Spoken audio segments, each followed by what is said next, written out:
نبی پاک فرماتے ہیں میں بارگاہ خداوندی میں پہنچا، اللہ نے فرمایا ابھی میرے لیے کیا لائے ہو؟ میں نے کہا مولا وہ لایا ہوں جو تیرے پاس کوئی نہیں۔ رب کریم کو سارا پتہ ہے، پھر بھی پوچھتا ہے محبوب میرے پاس کیا نہیں؟ فرمایا تیرے پاس عاجزی لے کے آیا ہوں، تجھ سے بڑا کوئی نہیں، تو کس کے آگے عاجزی کرے گا؟ سب سے بڑا تو ہے، میں عاجزی لایا ہوں۔ تو کہا ابھی مانگ لے۔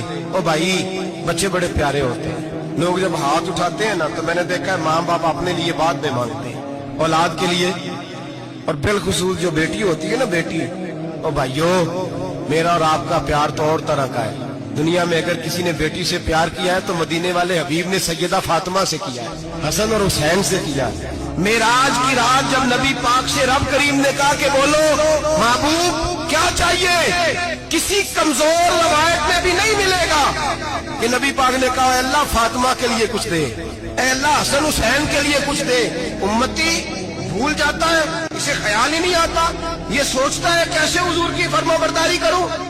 میرے نبی کریم علیہ الصلوۃ والسلام فرماتے ہیں جب رب نے پوچھا کہ ابھی کچھ مانگ لے، نہ حسن کی بات، نہ حسین کی بات، نہ فاطمہ کی بات، نہ علی کی بات، نہ ابو بکر، نہ عمر، نہ عثمان، نبی پاک نے کہا اللہ تو میرے ساتھ گناہگاروں کی بات کر، اے اللہ تو گناہگاروں کی بات کر، یہ بھول جائیں گے، پھٹک جائیں گے۔